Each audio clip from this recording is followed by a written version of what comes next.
Sahabat tadi yang ingin menghentikan, menutup keran tadi, niatnya baik atau tidak? Ya bagaimana tidak baik? Kok ini masjid kok dibuat apa? Kencing. Ya.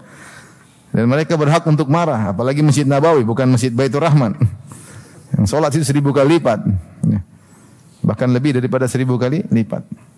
Maka mereka marah wajar. Tetapi kemarahan mereka tidak pada tempatnya. Mereka menggunakan sikap keras, padahal sifat lembut masih bisa ditempuh. Setelah itu Rasulullah SAW tegur para sahabat, kata Rasulullah SAW, fa inna ma bu'ithtum muyassirin, sungguhnya kalian diutus dengan memudahkan, walam tub'atsu mu'assirin, dan kalian tidak diutus untuk menyusahkan. Jibril Radio, 24 jam nonstop, dengerin kajian tanpa ribet. Hadirin dan hadirat yang dirahmati Allah Subhanahu wa taala, kita masih melanjutkan bab ke-74, bab al-hilm wal anah wa rifq. Bab tentang al-hilm dan al-anah, yaitu tidak tergesa-gesa, dan rifq yaitu kelembutan. Hadis berikutnya, wa an Aisyah radhiyallahu taala anha qalat, dari Aisyah radhiyallahu anha, beliau berkata, qala Rasulullah sallallahu alaihi wasallam, Rasulullah sallallahu bersabda, innallaha rafiqun yuhibbur rifqa fil amri kullihi, muttafaqun alaih. Sungguhnya Allah adalah Rafiq, maha lembut, dan Allah menyukai kelembutan dalam segala urusan. Dalam segala urusan. Ini dalil bahwasanya hukum asal seorang ketika bermuamalah atau bersikap dalam kegiatan apapun, hendaknya dia bersikap lemah lembut. Selama bisa ditempuh dengan kelembutan, maka jangan dia berusaha mencari jalan yang lain dengan sikap keras atau kasar. Dan bahwasanya sikap keras adalah hukum keluar dari hukum asal, yaitu dalam kondisi darurat atau mendesak baru seorang kemudian mengambil sikap keras atau kasar. Namun hukum asal, selama segala perkara bisa ditempuh dengan kelembutan, maka hendaknya ditempuh dengan kelembutan. Kenapa? Karena Allah Rafiq, maha lembut. Wa yuhibbur rifqa, dan Allah mencintai kelembutan fil amri kullihi, dalam segala urusan. Urusan dengan keluarga, urusan dengan pekerjaan, urusan dengan anak buah, urusan dengan apapun, kalau bisa ditempuh dengan kelembutan, maka lakukanlah dengan kelembutan. Dan demikian banyak sifat-sifat Allah yang Allah bernama dengan sifat tersebut, dan Allah mencintai sifat tersebut, seperti innallaha jamil yuhibbul jamal. Allah maha indah, Allah suka dengan keindahan. Innallaha rafiq, sungguhnya Allah maha lembut, yuhibbur rifqa, dan Allah mencintai kelembutan. Di antaranya, Allahumma innaka afuwun tuhibbul afwa, sungguhnya engkau adalah maha pengampun, maka engkau mencintai pengampunan. Fa'fu anni, maka ampunilah aku.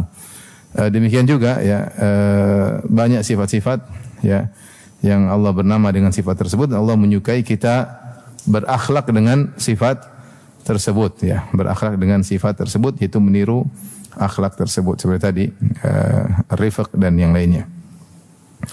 Kemudian hadis berikutnya, wa anha, dari Aisyah radhiyallahu anha, anna Nabi sallallahu alaihi wasallam, Rasulullah sallallahu bersabda, innallaha rafiqun yuhibbur rifqa, sungguhnya Allah maha lembut dan Allah suka dengan kelembutan.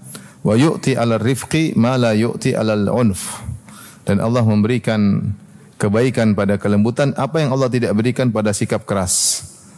Wa ma la yu'ti 'ala ma siwahu, dan Allah tidak memberikan kepada selain rifq.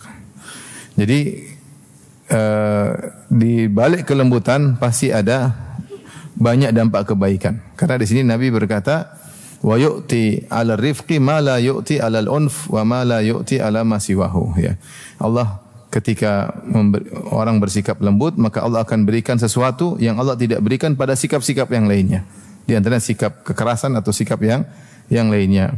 Ini menunjukkan bahwasanya kelembutan punya dampak positif yang banyak, yang mungkin terkadang tidak kita duga. Ternyata di balik kelembutan tersebut banyak kebaikan.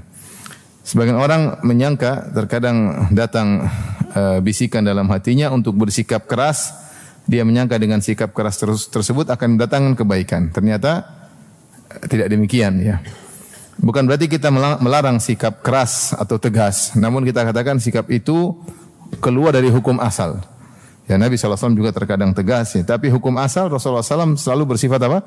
Lembut, ya, hukum asal. Ya, demikian pula dalam bermuamalah kita hukum asalnya dengan kelembutan terhadap istri, terhadap anak, terhadap pembantu, terhadap anak buah, ya. Terhadap orang-orang yang mungkin bisa kita kasari namun kita pilih untuk bersikap lembut. Yakinlah bahwasanya di balik itu ada keberkahan. Allah akan berikan banyak kebaikan yang Allah tidak berikan kalau kita bersikap dengan sikap yang lain. Sebagaimana tadi janji Nabi sallallahu alaihi wasallam. Demikian juga hadis berikutnya, hadis ke Aisyah juga, dari Aisyah radhiyallahu anha. Wa anha anna Nabi sallallahu alaihi wasallam qala, Rasulullah sallallahu bersabda, "Innar rifqa la yakunu fi syai'in illa zana." Sungguhnya kelembutan tidaklah menempel pada sesuatu kecuali akan menghiasinya. Wa la yunza'u min syai'in illa syana. Tidaklah kelembutan dicabut dari sesuatu kecuali akan merusaknya. Hadis riwayat Muslim, rawahu Muslim. Maka ini juga menegaskan apa yang telah kita sampaikan sebelumnya, bahwasanya sikap lembut pasti mendatangkan keberkahan dan akan menghiasi segala sesuatu yang dicampuri dengan kelembutan. Tapi kalau kelembutan dicabut, maka akan merusak. Tapi kita sekarang praktek, misalnya kita sama istri. Kalau bisa lembut, ngapain kita keras? Kita ingin memberi nasihat. Kalau bisa lembut, ngapain kita kasar? Kalau bisa lembut, kenapa kita harus tegas? Selama bisa lembut, kita bilang lembut, insya Allah dia bisa mendengar dengan baik, maka tempuhlah kelembutan tersebut. Pasti akan menghiasinya, ya. Tentu istri ketika mendapat nasihat dengan kelembutan lebih terkesan pada dirinya daripada kalau dengan sikap keras, ya. Meskipun boleh seorang keras, boleh, ya. Sebelum kita ketahui boleh kalau istri sudah nasihati tidak mau mendengar, diboikot tidak mau mendengar, maka boleh dipukul, ya. Akan tapi dorban ghair mubarrih, pukulan yang tidak memberi bekas. Ya, akan tapi Rasulullah SAW mengatakan khiyarukum la yadrib. Para suami yang baik di antara kalian tidak memukul, meskipun boleh. Tetapi yang terbaik adalah tidak memukul. Kalau istri bisa diperbaiki tanpa pukulan, itu yang terbaik. Dan dampaknya akan baik. Tapi kalau tidak bisa, ya memang mau apa lagi? Bisa boleh dengan memukul. Tapi maksud saya selama bisa diperbaiki tanpa harus dengan kekerasan, maka itu yang menjadi pilihan. Demikian terhadap anak-anak. Terkadang setan membayangkan pada kita, kalau kita kasar, kita keras, kita pukul, kita cubit, kita gampar, anak ini akan menjadi baik lebih cepat. Perasaannya seperti itu, tapi ternyata menjadi sangar, ya. Lama-lama sering dipukul, lama-lama menjadi kebal, ya. Lama-lama menjadi kebal. Sampai ada seorang anak, saya kenal dia sekarang jadi, ya apa namanya, dia sekarang jadi orang berilmu. Masya Allah, dulu dia sering dipukul sama orang tuanya. Sampai dia jengkel, dia bawa pisau, sekalian ya katanya. Sekalian, ya. Akhirnya ayahnya berubah, kemudian dia alhamdulillah menjadi orang yang sangat baik, ya. Mau saya, kalau kita sering keras, sering kasar, anak-anak akhirnya apa yang kita lakukan dia tidak anggap lagi. Karena hal sudah biasa, ini dampaknya buruk di kemudian hari, dampaknya buruk. Dan anak-anak akan teringat terus, bapak saya jahat, ibu saya jahat. Dan itu berdampak di kemudian hari. Oleh karenanya sebisa mungkin bisa ditempuh dengan cara lembut, lakukan. Selama masih bisa ini lembut, insya Allah berhasil, lakukan. Tidaklah kita keluar dari hukum asal kecuali darurat, kecuali ini enggak bisa lagi dengan sikap lembut, harus tegas, harus kasar, maka tidak mengapa. Tidak mengapa, ya. Bahkan sebagian ulama mengatakan kalau kita kasar bahkan terhadap benda-benda mati pun kadang merusak, ya. Kita kalau perbaiki sesuatu dengan kasar-kasar rusak. Harusnya pelan-pelan, kita malah kasarin malah apa? Rusak. Terburu-buru kasar jadi rusak. Harusnya pelan-pelan kita perbaiki, tapi karena kita kasar jadi rusak.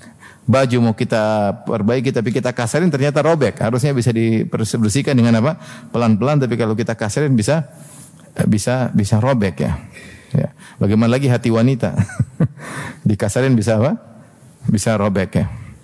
Oleh karenanya hukum asal dalam segala hal, innallaha yuhibbur rifqa fil amri kullihi. Allah menyukai sikap lembut dalam segala urusan. Kita mau bertemu dengan orang, mau kita nasihati, selama perkiraan kita lembut, masih bisa kita tempuh jalur kelembutan, maka gunakan jalur tersebut. Dalam segala hal, kita mau marah sama misalnya supir atau pembantu, kita pikir dulu, saya kalau lembut bisa enggak berhasil? Bisa enggak saya datangi dia kemudian saya ajak ngobrol baik-baik? Kalau bisa lakukan, jangan berpindah kepada sikap kasar karena di balik kelembutan pasti ada keberkahan sebagaimana yang telah dijanjikan oleh Nabi sallallahu alaihi wasallam. Demikian juga orang yang mendengar dia hatinya lebih tenang, lebih tentram ya. Dan dampak setelah itu ya lebih baik ya. Berbeda dengan kasar tegas mungkin selesai di depan kita saat itu tapi belum tentu dampaknya baik. Baik. Maka kata Syekh Utsaimin rahimahullah taala di sini beliau berkata ya. Fafihi al-hathu ala an yakuna al-insanu rafiqan fi jami'i syu'unihi. Hadis ini menunjukkan motivasi agar seorang lembut dalam segala urusannya. Rafiqan fi muamalati ahlihi. Hendaknya dia lembut ketika bermuamalah dengan istrinya. Wa fi muamalati ikhwanihi, dan juga ketika bermuamalah dengan saudara-saudaranya ya. Saudara-saudara, kakak, adik ya. Kadang-kadang mentang-mentang kita sudah punya duit, dia enggak punya duit, atau kita memiliki jabatan, dia enggak punya, atau dia akhirnya kita kadang-kadang tidak lembut kepada saudara, padahal mereka lebih utama untuk kita lembuti. Wa fi muamalati asdiqaihi, demikian juga terhadap kawan-kawan ya. Berusaha untuk lembut. Wa fi muamalati amatin nas yarfuqu bihim, dan secara umum kepada seluruh manusia. Kenapa? Karena fa innallaha azza wa jalla rafiqun yuhibbur rifqa, karena Allah Subhanahu wa taala mencintai kelembut, adalah maha lembut dan dia mencintai kelembutan. Kemudian dia berkata, "Wa lihadza fa innal insana idza amala an-nasa birrifqi yajidu ladzatan wa insyirahan." Karenanya jika seorang bermuamalah dengan orang lain dengan kelembutan, dia mendapati dalam dirinya ada kelezatan dan ada kelapangan dada. Beda kalau dia marah-marah, artinya jadi sempit, dadanya jadi sempit, dia juga jengkel. Ya. Wa idza amalahum bisyiddati wal unfi nadim. Kalau dia sikapi orang dengan keras dan kasar, kadang dia menyesal. Ya. Kemudian dia berkata, seandainya aku tidak keras terhadap mereka, tetapi sudah terlambat. Ya, oleh karenanya siapa yang bermuamalah dengan orang lain dengan kelembutan, dia akan mendapatkan kelezatan, ketentraman, kebahagiaan. Allah berikan kepada hatinya. Ingat, di balik kelembutan banyak sekali keberkahan. Datang syaitan bilang keras. A'udzubillahi minasyaitonir rajim. Ya. Lembut.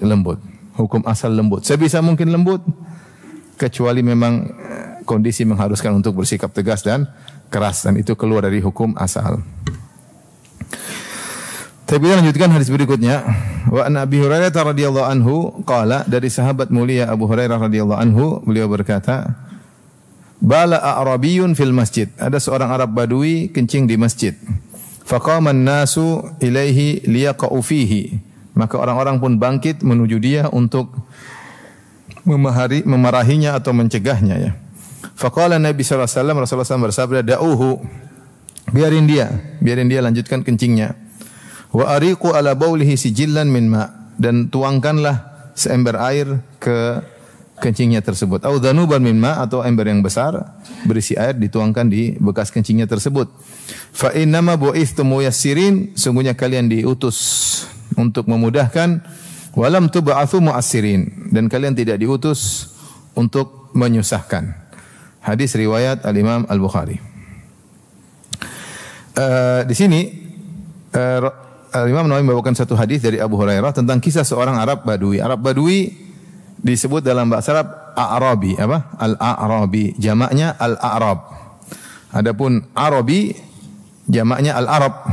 Jadi Arabi maksudnya nisbah kepada suku Arab, lawannya A'jami. Kalau Arabi jamaknya adalah Al-Arab, Al-A'jami, Al-Ajam ya. Adapun Arab Badui bahasa Arabnya A'rabi, Al-A'rabi. Jamaknya bukan Arab tapi Al-A'rab. Al-A'rab. Jadi kalau dibilang ente kayak A'rabi, jangan bahagia. Kalau ente kayak orang Arabi, ya itu kayak orang Arab, mungkin keren. Tapi kalau ente kayak orang Arabi, berarti Arab Badui. Itu kayak orang Arab tapi Arab Badui. Orang Arab Badui tentunya mereka tinggal di kampung jauh dari kota, sehingga ilmu jarang sampai kepada mereka, dan mereka terbiasa terikat dengan tradisi mereka, hidup suka-suka. Makanya mereka kalau mau kencing di mana aja, udah kencing ya, tidak mikir panjang ya, karena mereka tinggal di pedalaman ya, sehingga terbiasa dengan melakukan apa yang bisa mereka lakukan. Ya, makanya Allah mencela orang-orang Arab Badui, kata Allah, al-Arabu asyaddu kufran wa nifaqan wa ajdaru alla ya'lamu hududa ma anzalallahu ala rasulih. Ya. Di antara orang Arab Badui ada yang sangat kafir dan sangat munafik dan tidak mengetahui batasan-batasan apa yang Allah turunkan kepada Rasulnya. Itu mereka tidak mengerti tentang banyak hukum syariat karena jauhnya mereka dari ilmu. Arab Badui ini masuk ke masjid, ya. Arab Badui ini masuk ke masjid. Makanya Arab Badui kalau mau kencing di mana saja kencing. Arab Badui kalau panggil Rasulullah tidak panggil Rasul, panggilnya Muhammad. Ya Muhammad. Ya. Kalau para sahabat enggak ada yang berani, pasti panggilnya apa? Ya Rasulullah, ya Nabi Allah. Allah saja kalau panggil Rasulullah enggak pernah ya Muhammad. Allah panggil ya Nabi Allah, Rasul. Tapi Arab Badui cuek. Ya Muhammad. Ya. Jadi kalau ada yang panggil-panggil langsung, fulan, Badui berarti. Kiai dipanggil langsung namanya, oh Badui, biasa, boleh itu Badui boleh. Dan mereka kalau bertanya juga tidak pekewuh, mereka langsung tanya. Makanya datang hadis, para sahabat senang kalau ada Arab Badui datang. Kenapa? Sebentar lagi Arab Badui bakalan tanya. Kalau udah tanya pasti Nabi menjawab dan pasti jawaban Nabi penuh dengan ilmu, ya. Bahkan ada Arab Badui dikasih hadiah, kamu nanya saya kasih hadiah, ya. Karena mereka kalau mau tanya langsung nanya aja, tidak sungkan-sungkan. Karena Arab Badui, sahabat kenal Nabi enggak enak, malu, pekewuh, kadang mau nanya nunda-nunda. Ya, Arab Badui terkadang menguntungkan. Oke, di sini Arab Badui datang, kemudian dia pun kencing, ya. Fabala fi ta'ifatil masjid. Dalam semua riwayat fabala fi ta'ifatil masjid. Dia kencing di pojokan masjid. Itu dia ada malunya sedikit, dia agak mojok, tertutup sebagian, ya. Kencing, mungkin dia duduk langsung dia kencing, ya. Tapi orang lihat semua, ya. Di pojok mana wallahu alam, ya. Dan ini Masjid Nabawi bukan Masjid Baitur Rahman, ya. Tapi insya Allah dia enggak kencing di Raudhah, bukan, ya. Tapi maksudnya dia kencing di salah satu pojok Masjid apa? Nabawi. Ya, mungkin ada Nabi lagi di situ, entah Nabi lagi ceramah, entah Nabi lagi kumpul-kumpul. Maka cuek aja, dia tidak merasa bersalah, ya. Dia tidak menyengaja dosa, bukan. Tapi memang kebiasaan dia seperti itu. Kalau di Badui ya tinggal kencing aja, ya. Nah, kebetulan dia pas masuk masjid rasa kencing, ya udah. Ngapain keluar ada pojokan masjid masih kosong. Ya udah kencing situ aja, ya. Kencing. Maka orang-orang pun fazajarahun nas, orang gitu. Bahkan faqama ilaihin nas liyaqa, sebagian orang sudah berdiri untuk menghalangi dia. Maka Rasulullah SAW berkata, biarin dia, kata Nabi SAW. Ini dengar semua Arab Badui sambil kencing, dia dengar semua kejadian di belakang. Orang bilang berhenti, woi. Rasulullah bilang biarin. Masya Allah. Kemudian Rasulullah mengatakan, wa ariku ala bauli sijilan min ma. Tuangkan seember air, dhanuban min ma, agar bersih air kencingnya. Di sini para ulama mengatakan salah satu dalil tentang mengamalkan akhafud dararain, dua kemudaratan yang paling ringan. Ketika dua kemudaratan tersebut tidak bisa dihindari. Kalau ada alternatif tidak mudarat, maka jangan lakukan mudarat. Tapi kalau di depan kita tidak ada pilihan kecuali dua pilihan, dua-duanya mudarat, maka fikih menunjukkan kita menempuh kemudaratan yang paling apa? Kecil. Sebagaimana kalau dua kemaslahatan, pilihlah kemaslahatan yang paling besar. Tapi dua mudarat, selama tidak ada alternatif jalan ketiga yang merupakan kemaslahatan, cuma dua pilihan atau tiga pilihan semua mudarat, pilih yang paling apa? Yang paling ringan. Dan ini berlaku dalam banyak hal.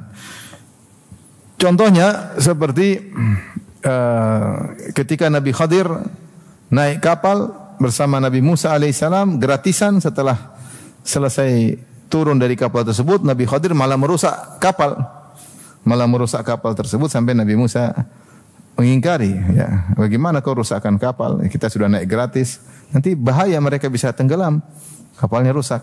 Kemudian Nabi Khadir pun menjelaskan, amma safinatu fakanat limasakina ya'maluna fil bahri fa aradtu an aibaha wa kana wara'ahum malikun ya'khudhu kulla safinatin ghasba. Adapun kapal ini adalah milik orang-orang miskin, para pelayan. Mereka punya kapal tapi mereka miskin. Ya. Fa aradtu an aibaha. Saya ingin merusaknya. Kenapa? Karena di balik mereka ada raja yang suka ngerampas kapal-kapal bagus. Tidak ada pilihan bagiku kecuali saya rusak kapal tersebut. Karena kalau saya tidak rusak kapal tersebut akan dirampas oleh raja yang zalim. Nah, kalau sudah dirusak tidak akan dirampas oleh raja yang zalim. Maka rusaknya harus jelas, dihancurin, rusak, sehingga raja kalau lihat rusak ngapain diambil. Akhirnya kapal mereka akan apa? Selamat. Di sini Nabi Khadir menjelaskan kita harus menempuh kemudaratan yang lebih ringan dalam rangka menolak kemudaratan yang lebih apa? Lebih besar. Ya. Seperti ini Arab Badui ini. Seandainya dia belum kencing, bilang mau kencing, tinggal diusir atau disuruh tempat jauh. Tapi dia terlanjur kerannya kebuka. Sudah terlanjur keran kebuka, gimana? Enggak bisa dihindari lagi. Maka dua kemungkinan, kita cegah ketika itu atau kita biarin.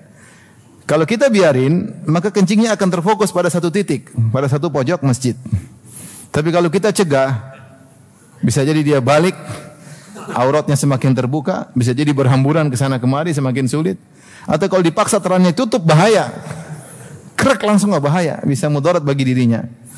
Maka ketika tidak ada kemudaratan tidak bisa dihindari, maka Nabi SAW memilih kemudaratan yang lebih ringan, yaitu biarin. Kata Rasulullah, perintah, biarin sampai dia selesai.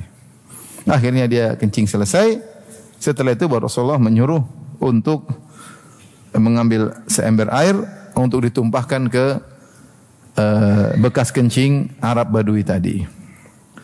Bahkan setelah itu Rasulullah SAW menasihati para sahabat. Bayangkan, Rasulullah tegur para sahabat tadi. Sahabat tadi yang ingin menghentikan, menutup keran tadi, niatnya baik atau tidak? Ya bagaimana tidak baik? Kok ini masjid kok dibuat apa? Kencing. Ya. Dan mereka berhak untuk marah, apalagi Masjid Nabawi, bukan Masjid Baitur Rahman. Yang sholat itu 1000 kali lipat. Ya. Bahkan lebih daripada 1000 kali lipat. Maka mereka marah wajar. Tetapi kemarahan mereka tidak pada tempatnya. Mereka menggunakan sikap keras, padahal sifat lembut masih bisa ditempuh.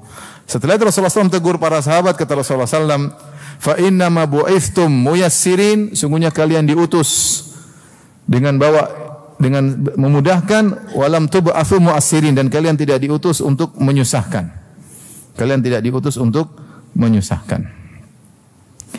Dan di sini ya ada faedah ya.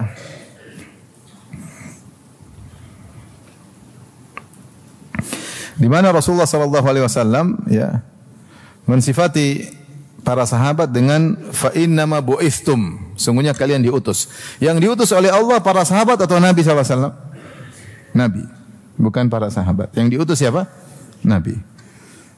Tetapi Rasulullah menisbahkan pengutusan tersebut kepada para sahabat. Yaitu Rasulullah mengatakan kalian juga dai. Benar yang diutus adalah aku, tapi kalian juga adalah dai. Makanya kata Nabi, fa innama bu'istum. Ya.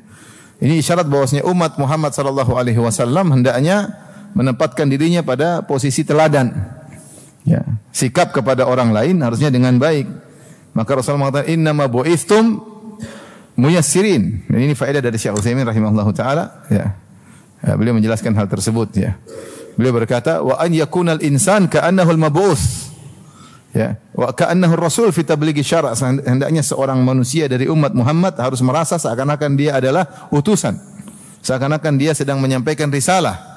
Ya, makanya Rasulullah SAW mengatakan liyuballighi syahidu minkumul ghaiba. Hendaknya yang hadir menyampaikan kepada yang gaib. Ketika Rasulullah menyampaikan nasihat, sebagian sahabat hadir, kata Rasulullah yang hadir hendaknya menyampaikan kepada yang tidak hadir. Yaitu seakan-akan Rasulullah menyuruh mereka menyampaikan dakwah Nabi sallallahu alaihi wasallam. Ballighu anni walau ayah, sampaikan dariku meskipun satu ayat. Rasulullah berkata, innama bu'ithtum muyassirin wa lam tub'atsu mu'assirin. Kalian diutus untuk memberi kemudahan, bukan diutus untuk merepotkan. Maka di sini peringatan bagi kita, hendaknya kita ketika bersikap di rumah, di kantor, bersama sesama tetangga, kita membersihkan diri kita membawa risalah dari Nabi sallallahu alaihi wasallam. Kita berusaha bersikap dengan sikap yang baik, ya, memudahkan, tidak menyusahkan, tidak merepotkan. Dan ini semua didengar oleh Arab Badui tadi, subhanallah. Ini Rasulullah SAW bukannya bela sahabat, malah bela Arab Badui. Dan semua didengar perkataan Nabi, didengar oleh Arab Badui tersebut. Akhirnya Arab Badui itu dalam riwayat dia pun berdoa. Ya, Rasulullah setelah itu mengajarkan kepada dia, kata Rasulullah sallallahu alaihi wasallam, inna mahadil masajid, sungguhnya masjid-masjid ya tidak pantas untuk la yasluh fiha syai'un minal adza wal qadar, tidak pantas untuk kotoran ya, najis tidak pantas. Wa inna ma hiya lis-salati wa qiraatil Qur'an wat takbir. Sungguhnya masjid itu adalah untuk salat, untuk baca Quran dan untuk berzikir kepada Allah Subhanahu wa taala. Kemudian Arab Badui ini kagum dengan sikap Nabi sallallahu alaihi wasallam, akhirnya dia berdoa kepada Allah, Allahumma arhamni Muhammadan wa la tarham ma'ana ghairana. Kata dia, ya Allah, rahmatilah aku dan Muhammad saja, yang lain enggak usah. Dia bilang, ya Allah, rahmatilah aku dan Muhammad saja, yang lain tidak usah ya. Yang lain semua kacau. Ya Muhammad aja yang baik. Semua orang mencegah saya kencing, yang suruh saya kencing terus cuma siapa? Muhammad sallallahu alaihi wasallam ya. Lihat dia ngomong doa, dalam doanya saja dia disebut nama Muhammad biasa aja. Allahumma arhamni wa Muhammadan. Ya Allah, rahmatilah aku dan Muhammad. Bahkan dia mendahulukan dirinya. Ya Allah, rahmati aku dan Muhammad. Wala tarham ma'ana ghairana, dan jangan rahmati selain kami. Rasulullah menegur, waqad hajarta wasi'an. Kau telah membatasi luasnya rahmat Allah Subhanahu wa taala. Tetapi lihat bagaimana Arab Badui ini terpesona dengan akhlak Nabi sallallahu alaihi wasallam. Di antara faedah yang bisa kita ambil dari hadis ini, para ulama mengatakan dosa adalah ibarat najis dan amal soleh ibarat dari air yang bersih ya. Oleh karena jika kita memiliki dosa-dosa sementara kita punya amal soleh yang banyak, maka dosa-dosa tersebut akan tergerus dan akan hilang. Lihat Arab Badui ini dia kencing, maka Rasulullah suruh ambil apa? Air seember. Airnya harus banyak. Kencingnya mungkin tidak seember, enggak ada kencing seember, sedikit ya. Kemudian air seember, apalagi ada yang mengatakan zanuban min ma, zanub itu ember besar. Dituangkanlah ember besar air yang banyak, maka kencing tersebut akhirnya hilang ya. Oleh karenanya Allah berfirman, innal hasanati yudhibna sayyi'at, dzalika dzikra lidz-dzakirin. Sungguhnya amalan-amalan baik itu akan menggugurkan atau menghilangkan dosa-dosa. Dan inilah peringatan bagi orang-orang yang berzikir. Maka seorang kalau banyak melakukan amal soleh, kemudian dia punya dosa-dosa yang sedikit, maka dosa tersebut akan lebur dalam lautan kebaikannya. Makanya Rasulullah SAW bersabda, idza balagal ma'u qullataini lam yahmil khabath. Kalau air sudah mencapai 2 kullah, sekitar 200 liter, kemudian ada najis-najis yang masuk terkena air tersebut, maka tidak dianggap karena terdominasi dengan air yang banyak tersebut. Maka kita semua tidak ada yang luput dari dosa-dosa, dosa mata, dosa telinga, dosa hati, banyak. Tapi perbanyaklah amal-amal soleh yang banyak, sering. Maka kalau amal soleh banyak, dosa-dosa tersebut akan otomatis akan hancur, akan terlebur bersama lautan kebaikan yang dimiliki oleh seseorang ya. Kemudian ada faedah juga disebutkan oleh Syekh Utsaimin rahimahullahu taala terkait hadis ini, bahwasanya ketika Rasulullah SAW melihat najis tersebut, dan kita tahu Masjid Nabawi dulu dari tanah ya, sehingga ketika kencing dia akan meresap ke bawah, dan kalau untuk menghilangkannya dengan mengguyurkan air yang banyak sehingga semakin meresap ke bawah. Tentunya itu tidak berlaku kalau di karpet atau di masjid seperti kita yang bertegel atau berubin ya, tentunya tidak berlaku ya.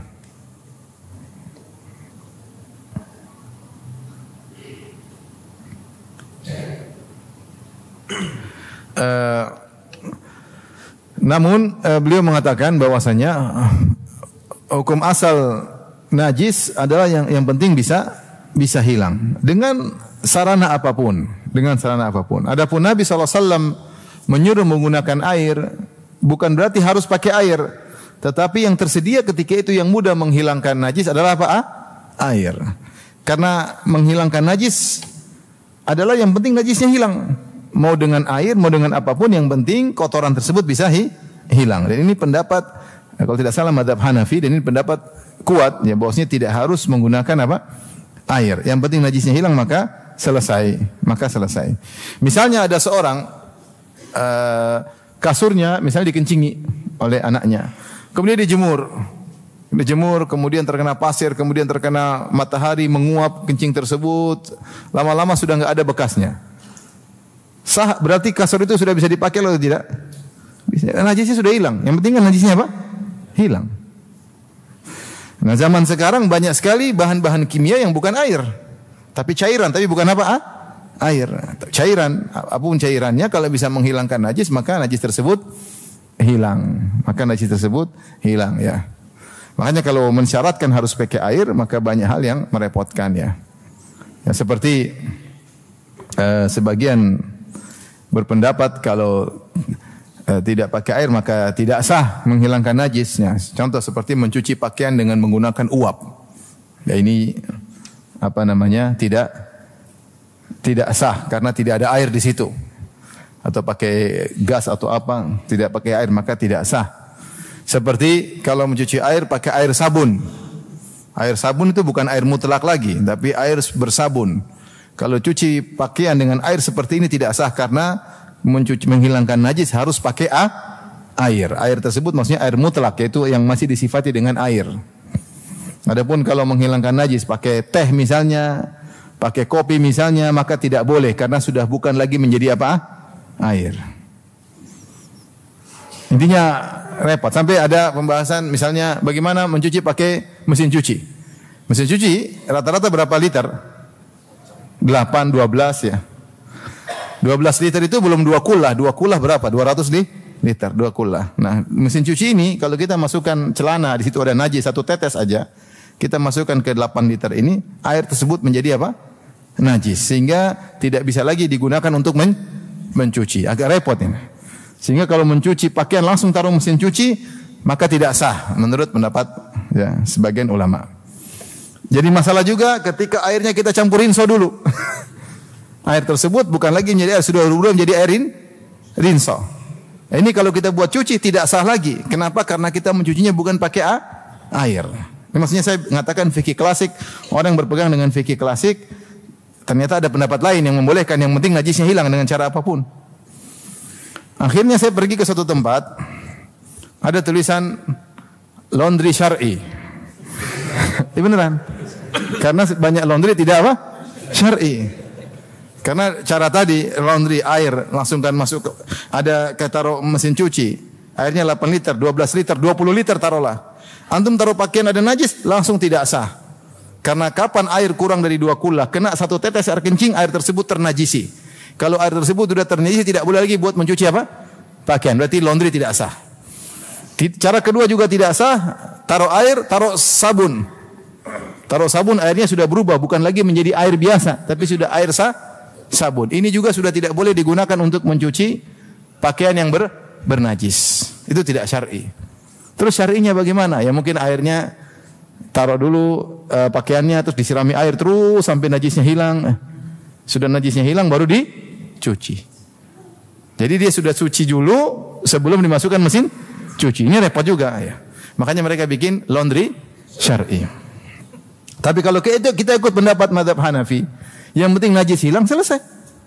Mau pakai bensin, mau pakai apa kayak uap kayak apa kayak mau, pokoknya najis hilang selesai. Masalahnya kan najisnya ada atau tidak? Sudah hilang selesai. Ngapain kita bilang ternajisi? Yang penting kan najis nempel, najisnya hilang, selesai. Dan itu pendapat yang lebih kuat. Bahwasanya najis itu hilang, yang penting najisnya hilang, maka sudah selesai. Ya. Karena kalau tidak pendapat seperti ini repot. Contoh seperti apa hukum membersihkan kotoran bayi pakai tisu basah? Ini repot. Kalau kita baca sebagian fikih klasik, tidak boleh menggunakan satu yang basah. Tapi harus satu yang kering. Kalau istijmar kan bisa pakai air, bisa pakai selain air. Seperti batu, seperti kayu, seperti daun. Dengan syarat tidak boleh basah. Karena kalau basah maka langsung ternajisi. Nah, pakai tisu basah, tisu dibasahin tidak sah. Padahal kalau kita pakai tisu basah lebih bersih atau daripada dengan tisu kering? Tisu basah. Tisu basah lebih bersih. Maksudnya oleh karenanya tidak mesti kita harus terikat pada satu mazhab. Terkadang dalam satu permasalahan mazhab lain lebih apa? Lebih logis, lebih benar, lebih kuat dan lebih mudah untuk dipraktekkan. Adapun Nabi SAW di zaman Nabi selalu pakai air karena itu yang tersedia. Dan itu yang mudah menghilangkan apa? Najis ya. Tetapi tidak harus pakai air. Di antara bukti tidak harus pakai air, Rasulullah menjelaskan kalau wanita di zaman Nabi minta izin agar dipanjangkan roknya. Mereka minta izin ya.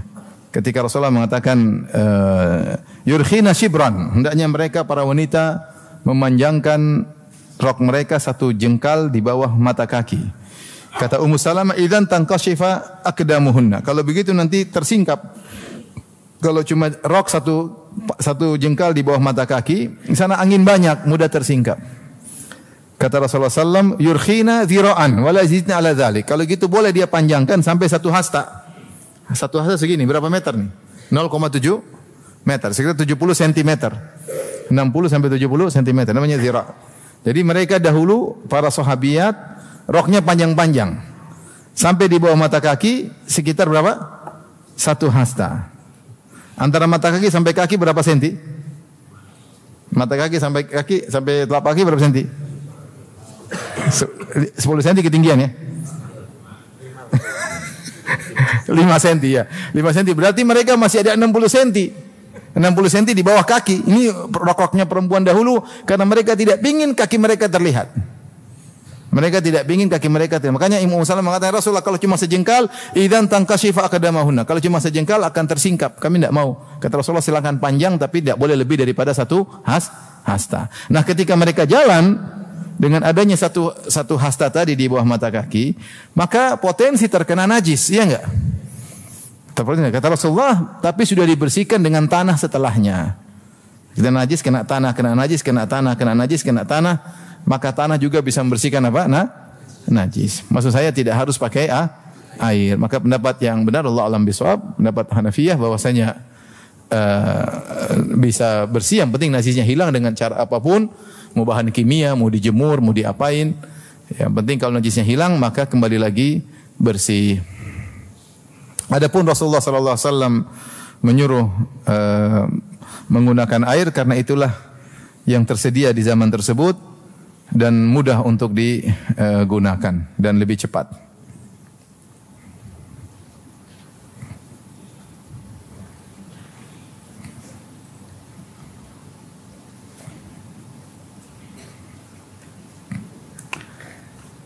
Baik, kita lanjutkan. Wa an Anas radhiyallahu anhu an Nabi sallallahu alaihi wasallam qala, dari Anas radhiyallahu anhu dari Nabi sallallahu alaihi wasallam beliau berkata, yassiru wa la tu'assiru basyiru wa la tunaffiru, muttafaqun alaih. Mudahkan jangan sulitkan. Beri gembiralah dan jangan buat lari. Jangan buat lari audiens ya. Muttafaqun alaih. Hadis riwayat Bukhari dan Muslim. Ini hukum asal dalam dakwah, mudahkan dan jangan sulitkan. Berilah kabar gembira dan jangan membuat manusia lari ya. Allah Subhanahu wa taala berfirman, yuridullahu bikumul yusra wa la yuridu bikumul usra. Wa ma ja'ala 'alaikum fid dini min haraj. Kata Allah Subhanahu wa taala, Allah ingin kemudahan bagi kalian dan Allah tidak ingin kesulitan bagi kalian. Dan juga firman Allah, Allah tidak menjadikan bagi kalian kesulitan dalam agama ya. Saya bacakan di sini. Jadi jangan mempersulit. Dalam hadis kata Aisyah radhiyallahu taala anha, ma khuyira Nabi sallallahu alaihi wasallam baina amrayn illa ikhtara aisarahuma ma lam yakun itsman. Tidaklah Nabi diberi pilihan dengan 2 pilihan kecuali Nabi pilih yang paling ringan selama tidak dosa. Jadi tidaklah agama bermaksud untuk mencari kesulitan. Dalam Islam dalam agama namanya 2 masyaqqah dan masyaqqah. Kesulitan. Kesulitan yang pertama adalah kesulitan yang melazimi ibadah. Itu pasti ada. Karena ibadah makanya dikatakan taklif, pembebanan. Karena orang disuruh melakukan kegiatan untuk beribadah kepada Allah Subhanahu wa taala. Dalam kegiatan tersebut terkadang ada kesulitan. Seperti puasa, ada kesulitan, menahan lapar, menahan dahaga, menahan makanan, menahan syahwat, ada kesulitan. Seperti haji, berjalan ke sana kemari, ada kesulitan. Ini kesulitan yang tidak bisa dihindari. Ya, seperti berjihad fisabilillah, ada kesulitan. Berjalan mengangkat senjata melawan musuh, ya, bertarung dengan kematian, ada kesulitan. Ini namanya kesulitan yang tidak bisa dihindari dalam ibadah. Seperti salat ya, salat malam yang melawan rasa kantuk, bangun, ya, kemudian berdiri, baca Quran yang lama, ini ada kesulitan. Kesulitan seperti ini namanya kesulitan yang melazimi suatu ibadah yang tidak bisa dihindari. Dan ini tidak dimaksudkan untuk sulit, enggak, tapi tidak bisa dihindari. Nah, kalau orang ternyata mengalami kesulitan ini, maka dia dapat pahala. Rasulullah SAW bersabda, ajurki ala qadri nasabik, pahalamu sesuai dengan ukuran keletihanmu. Ya, kalau kau tidak bisa, ternyata letih, sulit, tapi harus dijalani karena ini konsekuensi ibadah, maka pahalamu sesuai dengan keletihanmu. Adapun masyaqqah jenis kedua, kesulitan yang kedua, kesulitan yang tidak dituntut oleh syariat, ya, maka ini tidak boleh dicari-cari, tidak boleh dicari-cari. Ya. Kalau tidak harus mendapat kesulitan tersebut, maka jangan tempuh kesulitan tersebut. Saya bacakan sini perkataan Syekh Utsaimin. Fa mathalan idza kana laka tariqani ilal masjid. Misalnya ada dua jalan menuju masjid. Ahaduhuma sa'bun fihi hasan aw ahjar wa aswaq wa tsani sahlun. Jalan pertama menuju masjid, situ ada batu-batu, ada kerikil-kerikil, ada duri-duri. Sementara jalan kedua mudah. Fal afdal an taslukal ashal. Maka yang lebih baik di sisi Allah adalah engkau menempuh jalan yang kedua, yang mudah. Jangan sengaja situlah lewat duri-duri, siapa tahu luka dapat pahala, enggak. Ini kesulitan yang tidak dimaksud dalam syariat. Kalau yang pertama kau tetap sulit, harus jalan tapi tidak dapat pahala. Yang kedua, wa idza kana hunaka ma'ani wa anta fi syita wa kana ahaduhuma barid wa yu'limuka wa tsani sakhin tartahu lahu fal afdal an tastamil as-sakhin. Kalau misalnya di musim dingin, di depan kau ada dua sumber air, yang satu dingin, yang satu hangat. Kalau kau pakai yang dingin, kau akan kesulitan. Yang hangat kau merasa nyaman, pilih yang mana? Yang hangat. Ngapain cari yang dingin? Kecuali tidak ada air lagi kecuali yang dingin, maka tempuhlah kesulitan tersebut. Makanya Rasulullah SAW mengatakan, di antara amal soleh isbagul wudu alal makarih, menyempurnakan wudu meskipun kau tidak suka. Dicontohkan oleh para ulama, kau ingin wudu musim dingin, tetap kau wudu dengan sempurna. Ini kalau tidak ada pilihan air yang lain. Tapi kalau ada pilihan air yang hangat, ngapain cari yang susah? Jibril Radio 24 jam nonstop, dengerin kajian tanpa ribet.